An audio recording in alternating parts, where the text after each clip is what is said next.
Oh, it is the Blues to Do TV show. It's a live streaming podcast, and yes, we moved the table. We're experimenting, so stick with us. We're looking for that round table, but we got this one and we turned it around. It is Blues to Do TV. My name is Marlee Walker, and my co-host, Miss Bunny Brown, the voice of the American Blues Network, is also with me. And our guest, Bobby Hoffman, is our guest this week. A great vocalist, outstanding vocalist. I was blown away when I saw him the first time.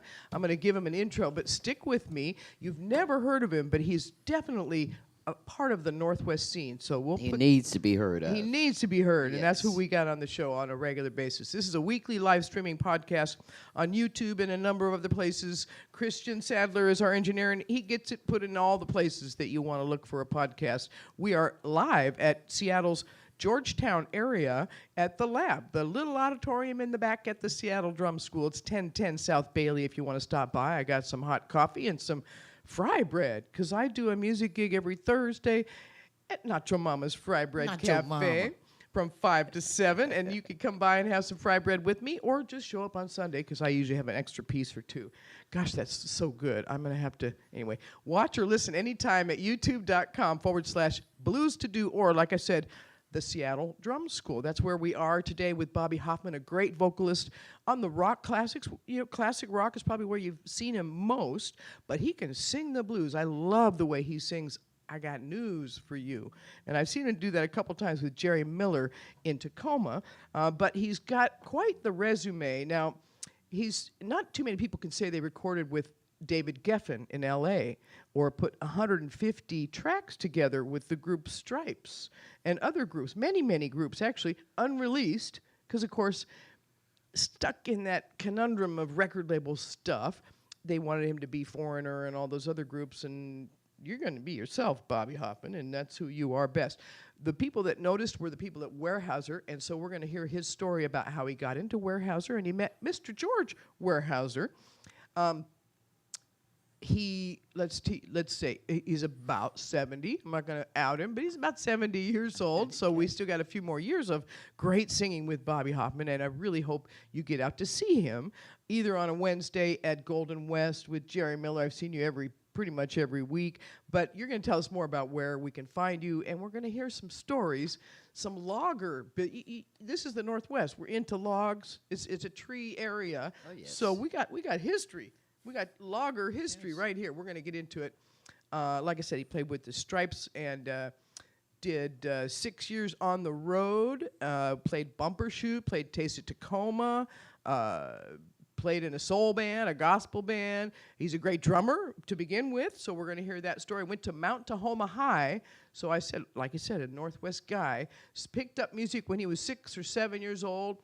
His dad said, "No, you're not going to be in the Army like me. You're going to be a musician because you can sing." His dad told him he could sing, so way to go, Dad. That's a great thing to do. Happy Father's Day for that. Happy Father's Day, Dad. And yes, still plays the drum kit his dad bought him, a Ludwig 66. We're going to hear about that.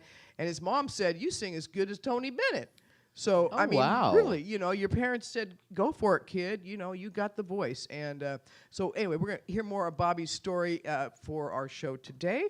And we'll do a bathroom review of The Spot in West Seattle. I was there watching one of our previous guests, John Pinetree and the Yellin' Degenerates. What a great band. Yes. Not just a fun band name, but The Spot in West Seattle, a fun little place. Not as big as not even as big as this stage, a little tiny place, but they put the music outside, so we'll talk about that later. And the Blues to Do calendar, and we'll visit with Bunny, James Brown's niece, Bunny Bubblin' Brown, Sugar Brown. What do you got to bring with you today? You got anything? Hey, the father of the blues. It's Father's Day, so what better thing to say? The father of the blues. And I really didn't know anything about Handy.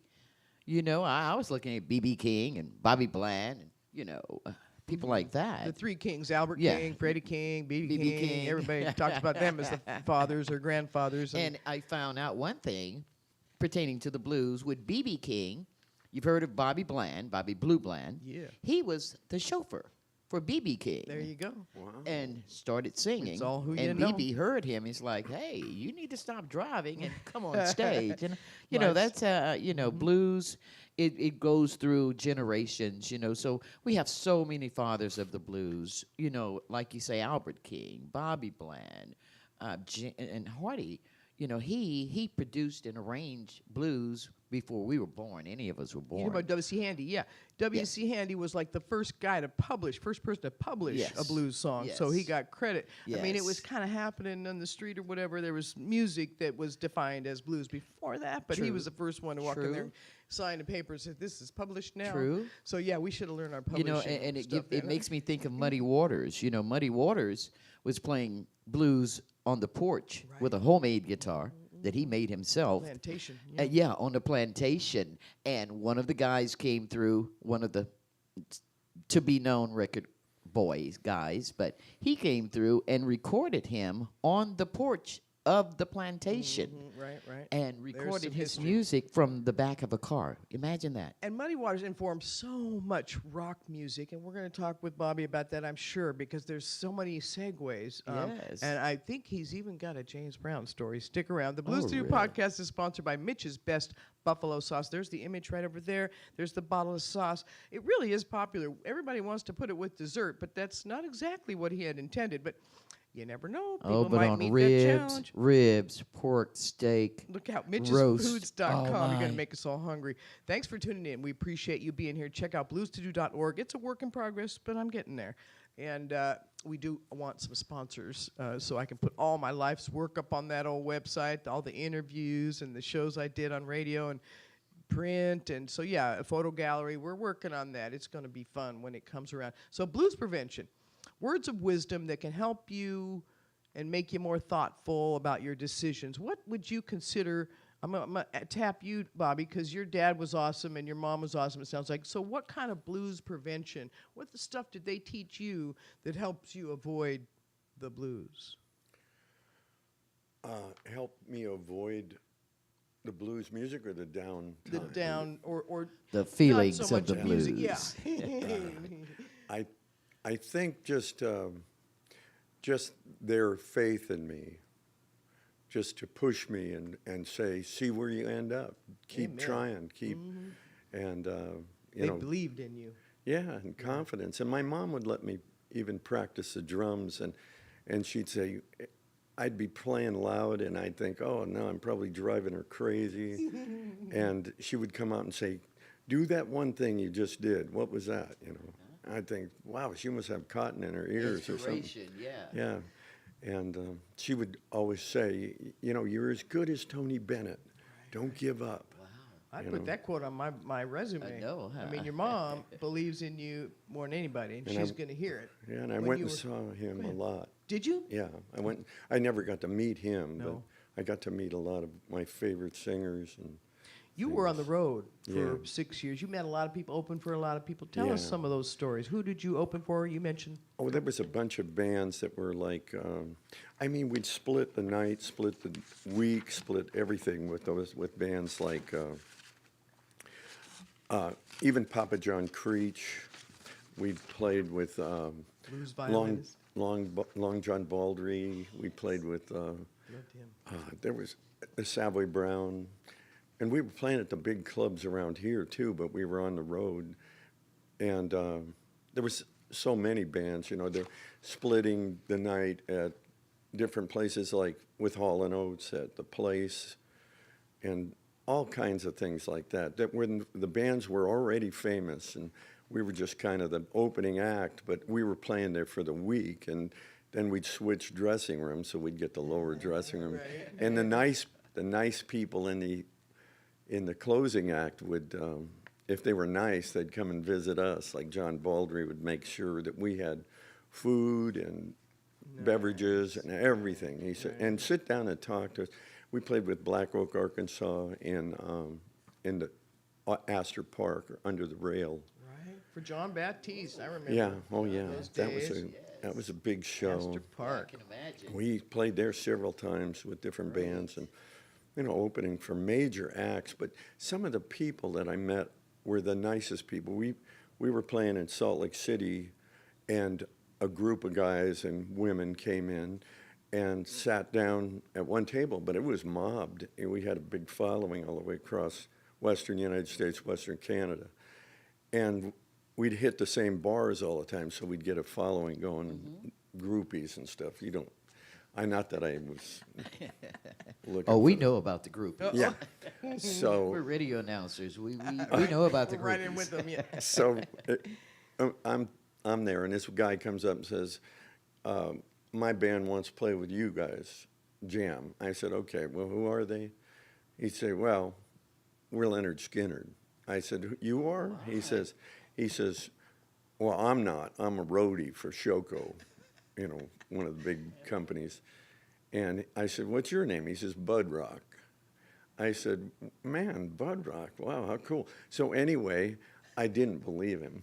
Right. I knew they were coming. I heard that they were playing the weekend at the Salt Palace, but I didn't know for sure. So I went down and talked to him and said, "You guys want to jam, huh?" And so anyway, it was a real Leonard Skinner right before the plane crash that killed several of the people that we were with. And so we said, "Sure." I said, "Okay, what Leonard Skinner songs do you want to play?" We know like 3 or 4, and they said, "We don't want to play no Leonard Skinner." I said, "Oh, see, it's not them." I said, what do you want to play?" They said, we like harmony guitar bands, but we play enough Skinner, man. We play Skinner every night. I said, "Oh, okay." And they were at their peak. They were multimillionaires. I still didn't know them because you don't see their faces except on an album cover, so back then. And so anyway, I was listening and I said, "Okay." And so they said, "We want to play Thin Lizzy." That's Phil Lynott, and those guys from Ireland or wherever. And we'd like to play Allman Brothers, and we'd like to play, Bad Company. They liked those harmony guitars, and that's what they were. And so I said, "Yeah, we know a bunch of those too. Okay, come on up." And they were fabulous. They brought Cassie and Steve Gaines. They were brother and sister, and they were both killed in the crash. Oh, really? About 6 months later. And I was trying to get a hold of them all the time because they were on the road in a world tour, and it was horrible to be. I think we were down in Salt Lake City again, and we heard that they'd crashed. So it was horrible. I even stayed with them. They liked me for some reason, and they said, "Bobby, we went to our motel first. And we had it packed with people. We'd had parties every night. We got in trouble a lot. And We heard about those. and so they said, "Why don't you bring your party over to our party?" I still didn't believe it was them. First night, And so I went over there, and they had the top floor of a hotel, fabulous hotel. And they had cops even letting us in and getting us upstairs. I rode with them. And so I thought, this is crazy. You're serious. You're Leonard Skinner band. He said, "You didn't believe us when we played?" I said, "You didn't play any Leonard Skinner songs." What I know, right? We played it all we were jamming for hours. So we went up there, and the crowd loved them. But so we went up there, and it's a giant party in their rooms, 27 rooms. And the whole hallway is just a party. And we bring our people. Oh, no. And it is crazy. Right. It's really, we had brought about 100 people over there. Yes. And You know, anyway, those parties oh my are gosh. so awesome. I remember on the road with Chaka Khan and then with the Commodores, Lionel Richie. Oh yeah. And I mean, like you say, top floor, and everybody partied. After the show, you had to meet the disc jockeys because we were the ones playing your music. You wanted to Sure. pamper us, and then the party was on, all night. So Leon, the bass player, he says, "Well, you're not going back to your motel, Bobby." I said, "Why not?" He says, "Because you're staying with us." I said, "Well, I got to go play every night." He says, "We'll come with you." I said, "Okay, we'll play tomorrow night then." Wow. And I said, "Where do I sleep?" He says, "I have a suite with 2 bedrooms. You can have one of those bedrooms." Nice. And Wow. it was kind of, I can't tell too much, but it Right. You was wild. you As live in the wild life as you for can one. imagine. If your daughters are watching, we don't want to tell everything. Or the band members. Yeah, right. You raised 3 stepdaughters. Yeah. And you worked at Wonderful, yeah. Weyerhaeuser. Talk about that Weyerhaeuser project.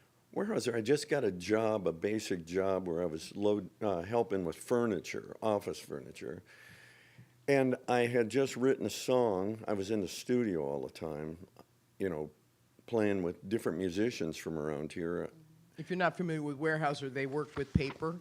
They make Timber, paper out of timber trees. industry, paper. Logs turning into paper. So go ahead. Yeah. And so I wrote this song called Timber Dollars, and it got on the country stations around here.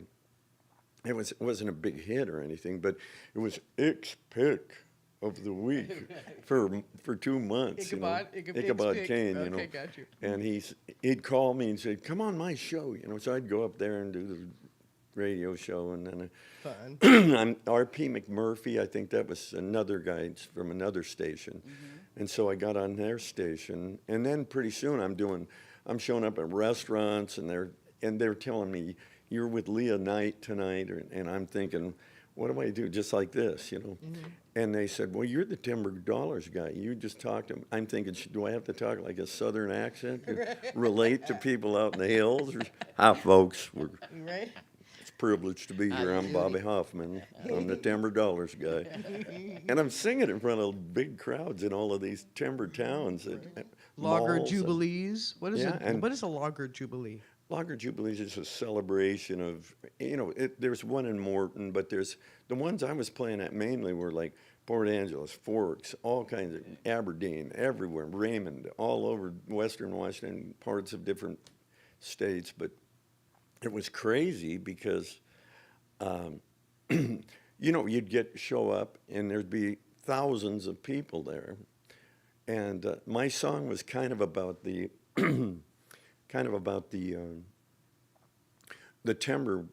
timberlands being closed for the spotted owl, but I didn't say anything about that. The song was about this family lives on timber dollars. It's a kind of a nice, mellow, kind of a bluesy song, but anyway, it was. And they were feeling the blues. They were Yeah, losing jobs. yeah. This is the. Everybody's losing their jobs out there. This was in the 70s. No, it was 90s. It was the 90s. Okay. Yeah. Pardon me. So, and I was with Jim French from Cairo, I whatever. worked with him too. Yeah. Yeah, and Ichabod, Jim French. he and I'd go out to the logging communities and deliver food and stuff to people that had jobs and homes and everything. Now they're living under tarps and out on the logging roads. And Right. so all these loggers like me, and I'm thinking, I don't, You're they singing like the what they're song. feeling. Yeah, And I yeah. had another song that I was putting out, and I recorded it and everything. I wrote it, and it was a little too harsh. It was about too much cutting timber, and it was about me growing up, fishing and hunting and stuff when I was little. But not that I do that now, but not that I'm against anything or anything. I love everybody. I love people, so. It's clear you love people. Well, now tell me how you met George Weyerhaeuser. Okay, they called me, I think his secretary called me and says, "George wants to talk to you." And I thought, well, what's he going to do, fire me? You don't have to go that high to fire me. Right. There's guys right around here that'll get rid of me with no problem.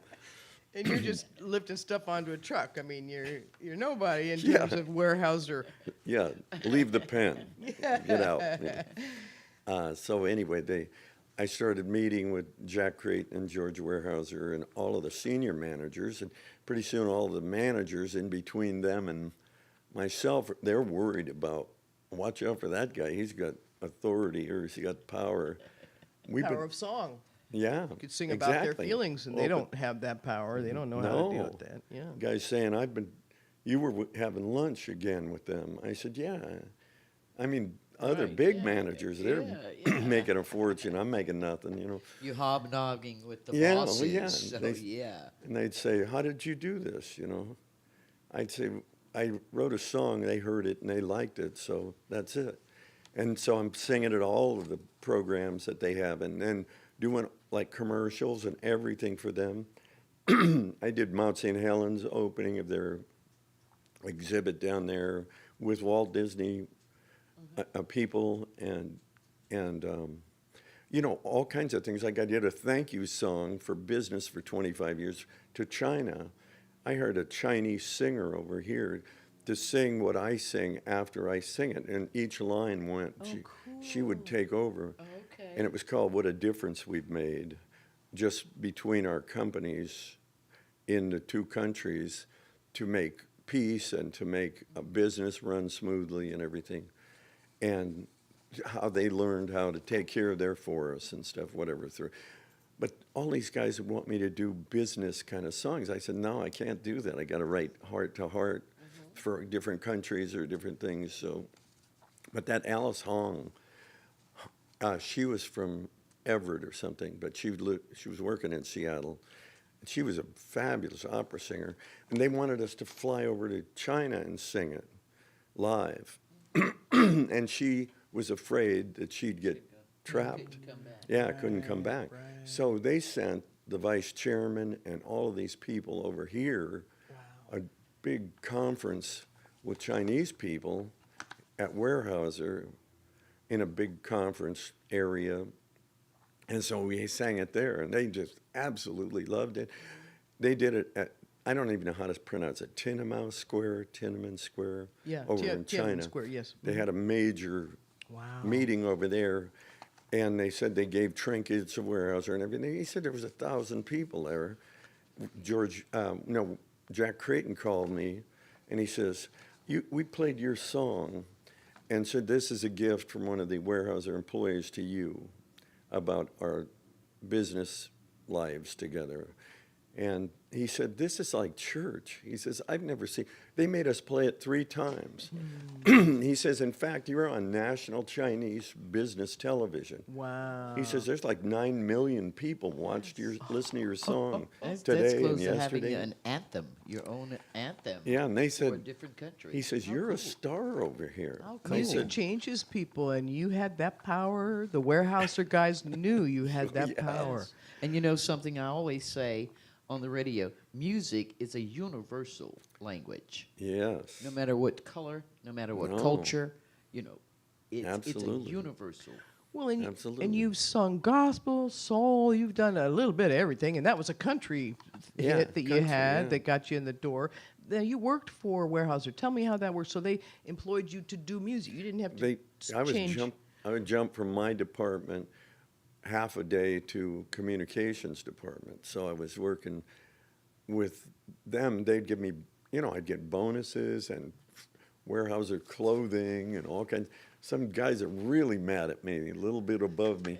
Where'd you get that jacket? With the big W on it. What is that? And I said, they give it to me because I'm showing up at these lager You're a jubilee celebrity. festivals. Okay. Right. So anyway, it was weird jealousy all the time. I've been working here 30 years, and Yes. I've never even talked to him. I said, well, he's a nice guy. Try talking to him. Okay, wait. We got to take a break, and we'll come right back. We got more with Bobby Hoffman. It's going to go long, I have a feeling, but we have a little room. Anyway, our sponsor is Mitch's Best Buffalo Sauce, and we got an audio clip. It's great. You can come down here to the Seattle Drum School, do your new release party, your live concert, your baby shower, your rehearsals, whatever you got, a showcase. We do youth sessions on the second Sunday of every month at 3 o'clock. That already happened? No, is that today? Second Sunday. No, that was last week. So this is the third Talk Sunday. Just about young keep it talent. count. Oh, I know. Oh, wow. Great young talent. I mean, this drum school is bringing out so much in these youngsters and giving them that sense of authority and confidence. And get rid of stage fright. Right. At Yeah. a young age, so when you hit the stage, you're already ready. Exactly. Yes, yes. Okay, throw that jingle at us. What do we got? What do we got? Mitch's. Mitch's best buffalo sauce. Mitch's best buffalo sauce. Well, the sauce boss says you've tried the rest. Well, you'll be back, 'cause this one's best. Mitch's best buffalo sauce. Yes, indeed. And it is our sponsor, Mitch's Best Buffalo Sauce, with just the right heat and just the right bite. This rich and creamy sauce, made with all real butter, tastes great on everything except dessert, although people are trying to prove that wrong. Handmade in small batches, it's made like a gourmet French sauce. Tastes great on any chicken dish, including wings. My mouth is watering as we speak. It's also great on any seafood, roasted vegetables, and many other foods. Available locally at QFC, Metropolitan Markets, Hagen Markets, and most fine meat shops in the Puget Sound area. Order directly from Chef Mitch, the sauce boss, at mitchesfoods.com. Thank you for running that jingle for me, Christian. It's nice that we had him on our show at one point, Oh, and yes, we have yes. samples of the sauce on a regular basis here on the Blues to Do TV show. Now, before we let you go, Bobby, I know we went long. We did have a QR code of yours up there. Now, your CDs, there's nothing out there. Like I said, 150 tracks recorded, and you're now playing with other bands, but nothing. Can we buy anything? We just have to go to YouTube to see you sing. YouTube, but YouTube, that's the MTV video that's on there, and then there's, here and there. I never promote myself at all. I don't know what's wrong with me, but it's like if somebody promoted me, I would think there was something wrong with them. Well, now we can see you in the Felix Band. Tell me about that Felix, band. yeah. Felix Band it's a hard rock band, and I just sing popular songs, 70s, 80s. Cool. What that about the kind of- T-Birds? Is another band you're T-Birds with? is another one it started out as a bunch of high school guys, and we went to high school together. And then started playing for the graduations and all different parties all summer. And then I played with a guy named Max Renshaw up in the northern part of, up above Enumclaw and Maple Valley and all of that area. So I played there last night with Max and a few guys. Well, now, without breaking the copyright rules, can you just wail for me? I know I heard you sing a great line, and I've got news for you. Just give me a woo, woo, woo. Little taste, just a little woo. I have taste. to warm up. Okay, a little never bit. mind. You're right. I should ask a vocalist to do that. Yeah. I don't know. Okay, let's talk about dads. Oh, I don't know how loud this mic is. I'm gonna blow everybody's ears. Okay, out. my bad, my we bad. Got you. We got you. So let's talk about dads. Your dad, John Hoffman, was in the service. Unfortunately, he got sick. You knew he was going to pass, but he kept an eye on you, and he made sure that your mom knew in the will that there was going to be a drum kit. Come, tell us that story. Tell us that drum kit story, because this is the drum school. This is the Seattle Drum School. So we got to get a drum. So I always dreamed of having a drum set, and he knew it, and I for that last Christmas that he was there, he bought a Sears snare drum with a cymbal, and I thought The real deal. a couple of years before he passed, but anyway, so I thought this is the best thing I've ever imagined. Blue sparkle, this is just unbelievable. You were like 7 years old or something?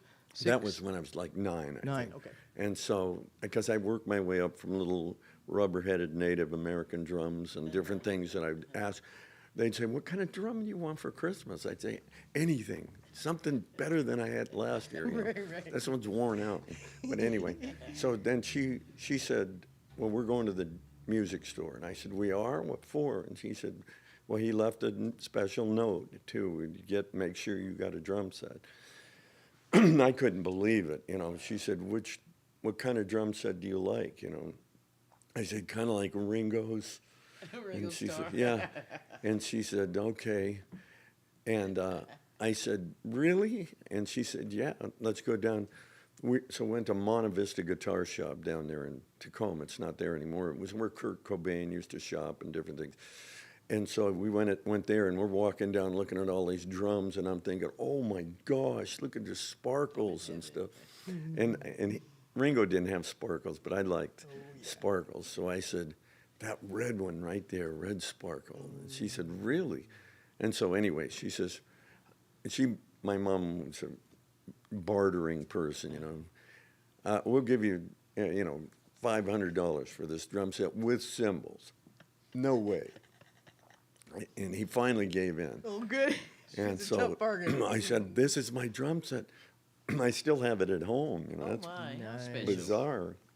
Probably a good antique now, huh? It's beat up, Right, I because mean, I was on the road. Those are worth more now. I was on the road as a kid because I started playing in clubs when I was like 16, Wow. Well, don't say it's beat up. It has character now. And there you go. Yeah, that's right. It's got I think riz. so. Yes. Charisma, Yeah. riz, they call it in the Mojo. young people. So now you took lessons from, I've heard many vocalists talk about George Peckham. David Kyle is another name that a lot of vocalists in the area have taken Yeah. from, and you took from David Kyle. Yeah. Tell me about some of those Just a lessons. couple of years, and the good part was Weyerhaeuser paid for it. Yeah, because they said I told him I wanted to. I'm still recording with you, and plus I got to talk, and he's a speech teacher too, along with being the maestro, you know. So, and I always wanted to take lessons from him because he, you know, Ann and Nancy Wilson were taken there, and I'd heard about the grunge guys taking it there, Lane Staley and Chris Cornell, and so. I thought and Jeff Tate and all of these guys. I thought, yeah, and I said, that guy can improve my singing, you know, and he's given lessons to everybody. He was like 90 years old then, and he just was really positive and powerful, pushing me to go further. And I finally asked him, "Who's your favorite singers that you have?" Because I was thinking maybe he'd say me or something, you know. He'd say, he'd say, Ann and Nancy are my favorites, you know. And I said, and they're probably listening to this, probably. And I said, Ann and Nancy, okay, but who's your favorite guy singer that's a student? He says, Bobby, it would have to be Lane Staley. I said, Lane Staley? I've heard him sing, you know. And I said, why him? He says, he's got an incredible range, incredible. And I can't even say what it also was something the way he dressed. But anyway, I said, okay, I'm wearing hot pants next lesson. So, no, he said, anyway, he's a star. He's just a star. And I said, where am I in the list? He said, you are my, what's his name, Robert? Or you are my Robert Goulet. I said, Robert Goulet? I don't want to be Robert Goulet. He says, well, you're kind of a baritone, you know. I said, well, I don't want to be. You are Roberto Hoffmanini. I said, I don't want to be him. I want to be like those guys. I want the whole rock and roll show. I don't want to go out there. So I ended up singing with a pianist, you know, a guy named, great, Robert Jorgensen, great pianist, you know. And I played with him at a lot of corporate parties, and we did all of those jazz classics and stuff. And I started thinking, this is almost a curse. I have to wear a tuxedo every night. And I wanted to wear my rock clothes, you know. And here I go, you know, and I got a closet full of rock clothes, you know, that I keep buying. I don't know. I wake up in the morning, I walk into my closet, I think, who lives here, a clown? What kind of clothes are these? I can't look normal, you know. I can't Well, that reminds me of my Uncle James Brown. You know, his closet, he had maybe 4 or 5, you know, all in black mostly. Like, do you want another color on stage? You know, maybe red or purple. But, you know, when we have guests, we always ask, do you have a James Brown story for us? I just have stories that I've heard through the business, you know. Give us a good one. Well, he influenced you. He influenced you Oh, too. he though. did. Yeah, I love him. I think he Thank you. is immortal. Thank There's you. no one that's done what he's done. No one. Thank you Right. very much. Yeah, I mean, that is one of the most gifted people I've ever seen in my life. And I mean, the highness of his screams, everything, the smoothness of his dancing, everything is just. And I'd always ask about, you know, when I was playing with one band called Smooth Al Soul Explosion, a soul band, and I'm the white guy, and I'm the blue-eyed soul Bobby. That's what they call me. I'm a Blue-eyed soul drummer. brother. I'm not even I don't get to sing. I don't get to nothing. You know. And I'm playing all these clubs. I think I'm the only white guy in the club. You know. Right. But these people are wonderful, and I love them, and I admire them. But they'd always say stuff about James Brown like. You know, you dress up when you play with us. I say, okay, you know. He'd say, James, he'll dance over to somebody on stage that's not looking proper and tell him $10 fine or something like that, or your shoes aren't shined or whatever. So I had to straighten up, you know. Yes. And it was a good lesson because, you know, those guys that live in that world, they got to be perfect. They got to be perfect in order to be noticed. Yes. And he was. He was absolutely perfect. Yes, It thank commands you. respect. Admire him. It commands respect. I mean, I'm saying that when I don't even wear makeup on TV, but it does command Right, respect. yes. I get that. Well, I'm still learning. he was the hardest working man in, That's in right. show business. That's and, right. He did have a little attitude, a little ego, a little. Oh, yeah. But You got to have You that, have too. Right, that's too. something you must have. You do. especially during the time he was doing shows with the Beatles and doing shows with Rare Earth, Right. the Oh, Rolling yeah. Stones. You know, hey, but Gotta you know, have some ego to stand on the so same stage. right? I Father's Day, compete. I want to say Happy Father's Day to James Brown and my father, Boy Brown, who was Yeah. a famous disc jockey. He worked with Wolfman Jack back in the day, Wow.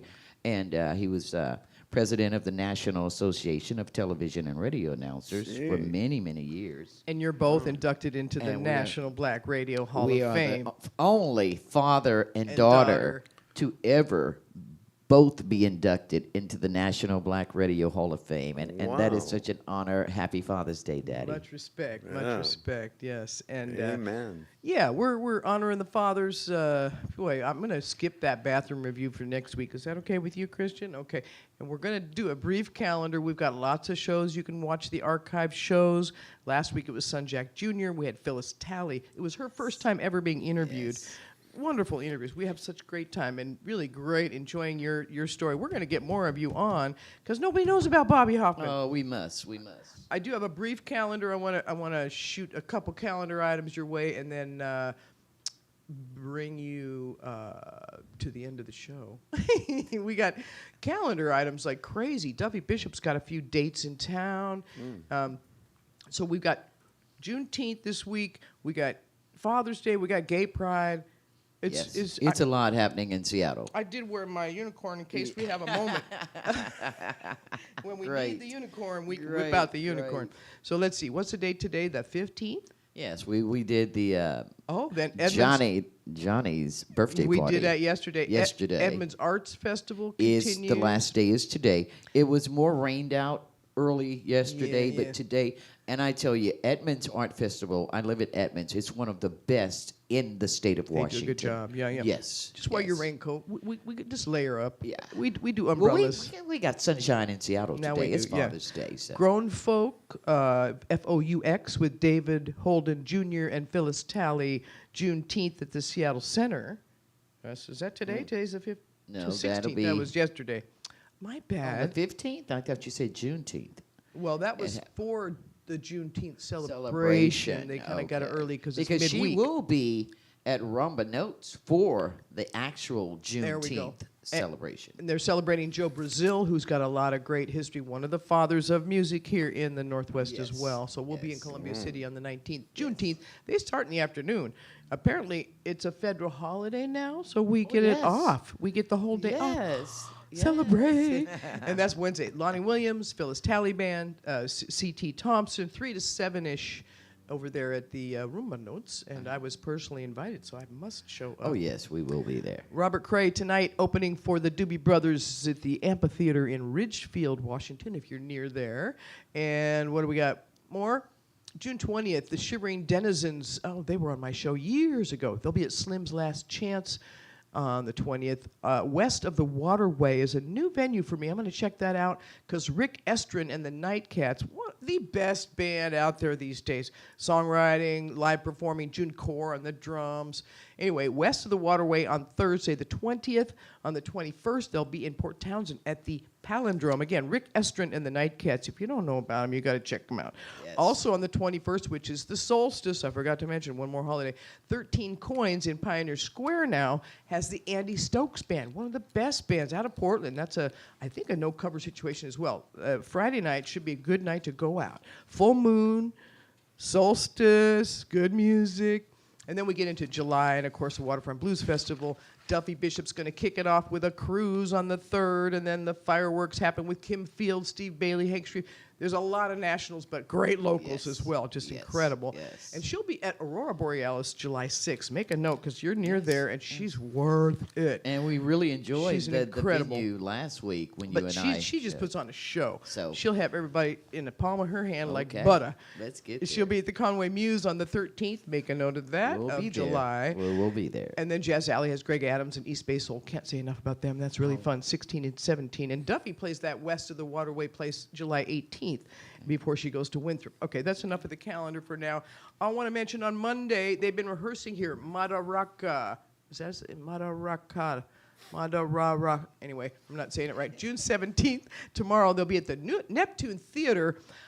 Great rehearsals, really fun to hear them here. So if you have a rehearsal you want to plug in, the Seattle Drum School is a great place to do it.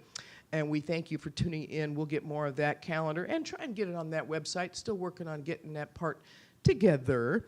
It is the Blues to Do podcast. Again, thanks to CD Christian Sadler, I say CD Chris Littlefield because CD anyway. Chandler Dabbs, KZ, I'm trying to read. I shouldn't try and read. Steve and Christy Smith, of course, our matriarch and patriarch here at the Seattle Drum School. And real music, real people, real stories. Living the blues until next week. Bye for now. Bobby Hoffman, what Shout a out great to interview. BMW of Linwood. We're really waiting for you guys to give a sponsorship. Carl Smith, Baby needs new shoes. Baby Needs New Shoes. All right, thanks again. We'll see you next week. Bye-bye. Look at that bath.